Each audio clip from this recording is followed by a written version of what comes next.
बांग्लादेश के खिलाफ test series के लिए रविवार को भारतीय टीम का ऐलान किया गया। इस टीम में बुमराह को उपकप्तानी नहीं दी गई। इस सीरीज के लिए किसी को भी उपकप्तान बनाया ही नहीं गया है, लेकिन चयनकर्ताओं के इस फैसले पर बेवजह बवाल की कोई जरूरत भी नहीं है। नमस्कार, मैं हूं शिवेंद्र और इस रिपोर्ट में हम इसी मुद्दे पर बात करेंगे। सबसे पहले इस बात को समझने की जरूरत है कि ना तो जसप्रीत बुमराह का कद घटा है, ना ही उनका रोल कम हुआ है। वो पहले की तरह ही भारतीय टीम की गेंदबाजी यूनिट के मुखिया हैं।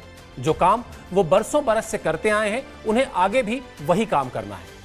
ये काम है अपनी घातक गेंदबाजी की बदौलत टीम इंडिया को जीत दिलाना, और इस मकसद के बीच उपकप्तानी आड़े नहीं आती। यानी बुमराह उपकप्तान रहें या ना रहें, उनका काम नहीं बदलता। इस फैसले को इस उदाहरण से समझिए कि महीने के अंत में आप अपने बटुए से पैसा सोच समझकर निकालते हैं। वैसे ही जसप्रीत बुमराह का इस्तेमाल अब सोच समझकर किया जा रहा है। बुमराह भी 31 साल के होने वाले हैं, आराम से 2-3 साल खेलेंगे, लेकिन अगले 2-3 साल में आप उन्हें हर मैच में खेलते नहीं देखेंगे। वो अगले साल चैंपियंस ट्रॉफी पर फोकस करेंगे। इससे भी कहीं ज्यादा अहम है वर्ल्ड टेस्ट चैंपियनशिप का फाइनल, जो अगले साल जून में लॉर्ड्स में खेला जाएगा। वर्ल्ड टेस्ट चैंपियनशिप के पहले दोनों फाइनल में जगह बनाने के बाद भी भारतीय टीम की जीत का सपना अधूरा है। फिर 2026 में T20 वर्ल्ड कप भी है। इन बड़े मुकाबलों के लिए जसप्रीत बुमराह का फिट और तरोताजा रहना जरूरी है।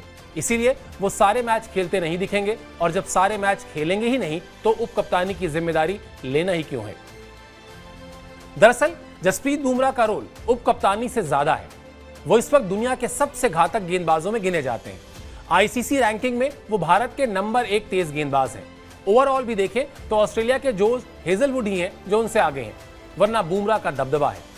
बताते चलें कि इस लिस्ट में नंबर 1 पर आर अश्विन है, बुमराह तीसरे नंबर पर है। हालांकि उनका और हेजलवुड का रेटिंग पॉइंट एक बराबर ही है। यह बात रोहित शर्मा को पता है। वो जानते हैं कि बुमराह का होना कितनी बड़ी ताकत है, इसीलिए फॉर्मेट कोई भी हो, रोहित शर्मा उन पर आंख मूंद कर भरोसा करते हैं। यूं तो इसकी दर्जनों मिसाल है जब रोहित शर्मा ने बुमराह को कोई जिम्मेदारी सौंपी हो और वो उस पर खरे उतरे। लेकिन सबसे ताजा उदाहरण 2024 T20 वर्ल्ड कप का फाइनल है। दक्षिण अफ्रीका को आखिरी 3 ओवर में जीत के लिए सिर्फ 22 रन चाहिए थे। 18 गेंद पे 22 रन। यह बेहद आसान सा लक्ष्य था, वो भी तब जबकि क्रीज पर डेविड मिलर और मार्को जिनसन मौजूद हो। लेकिन जरूरी था कि मैच को आखिरी ओवर तक ले जाया जाए। 18वां ओवर बहुत अहम था। यह ओवर बुमराह ने ही फेंका था। उन्होंने उस ओवर में सिर्फ 2 रन दिए और 1 विकेट भी लिया। जिस गेंद पर उन्होंने जैनसन को बोल्ड किया, उसके बाद कमेंट्री में कहा गया सेंसेशनल डिलीवरी। पूरे वर्ल्ड कप में बुमराह ने 8 मैच में 15 विकेट लिए थे और इकोनॉमी थी उनकी 4.19। T20 फॉर्मेट में 4.19 की इकोनॉमी हैरान करने वाली है। उन्हें प्लेयर ऑफ द टूर्नामेंट चुना गया था। पूरे टूर्नामेंट में इकलौता गेंदबाज भी नहीं था जिसने 8 मैच खेले हो और 4.19 की इकोनॉमी से रन दिया हो। बुमराह ने एक टेस्ट मैच में भारत की कप्तानी की है। वो कप्तानी के महत्व को समझते हैं। दुनिया की किसी भी टीम के लिए अंतर्राष्ट्रीय क्रिकेट खेलने वाले खिलाड़ी के दिल में कप्तानी की इच्छा जरूर होती है। ये इच्छा कुछ महीने पहले जसप्रीत बुमराह ने जाहिर भी की थी। लेकिन बुमराह इस इच्छा के व्यवहारिक पक्ष को भी समझते हैं। उन्हें पता है कि कप्तानी या उपकप्तानी जैसी जिम्मेदारी उस खिलाड़ी को दी जाती है जो तीनों फॉर्मेट में खेलने के लिए हमेशा उपलब्ध हो।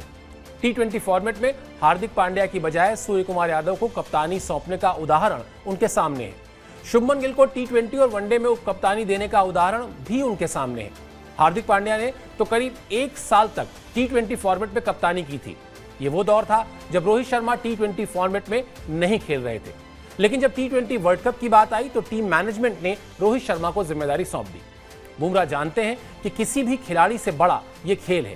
बड़े से बड़े खिलाड़ी को टीम की जरूरत के हिसाब से खेलना होता है, और फिलहाल टीम की जरूरत यही है कि बुमराह बड़े मुकाबलों के लिए फिट रहें।